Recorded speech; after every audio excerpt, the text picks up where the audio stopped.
ചാളയുടെ നെയ്യ് നമ്മൾ കായലിൽ നിന്നൊക്കെ കിട്ടുന്ന ചാള അതിലേക്ക് ഉണ്ടല്ല, ചാളയുടെ നെയ്യ് ഉപയോഗിച്ച് വാർണിഷ് അടിക്കുമ്പോൾ അടിച്ചു വെച്ചേക്കണ്ട, നല്ല തിളക്കം കണ്ട. അപ്പൊ ആ ചേട്ടനത് പറഞ്ഞത് ഉറവെടുക്കൂലെന്ന് അങ്ങനെ അടിച്ചു കഴിഞ്ഞാൽ, അല്ല ചേട്ടാ?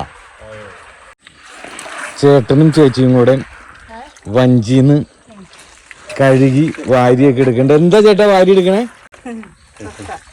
കക്ക. നമ്മൾ കക്ക ഇറച്ചിയല്ലേ?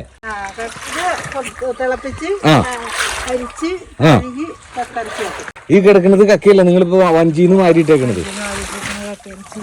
അതെ രണ്ട്. ഇതിപ്പോ ഇന്ന് കൊണ്ടുതന്നെയാണോ? അപ്പൊ ചേട്ടൻ രാവിലെ തന്നെ പോയോ?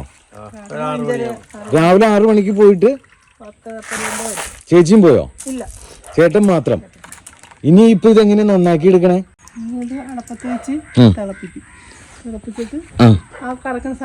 തിളപ്പിച്ച് കഴിഞ്ഞിട്ട് അതിലേക്ക് ഇട്ടിട്ട് കറക്കും. തൊണ്ട് ഇപ്പുറം വരും, കക്ക ഇറച്ചി വരും. ഇത് ഏതാ ഈ കായല്? വേമ്പനാട് കായലിൽ നിന്നാണല്ലേ?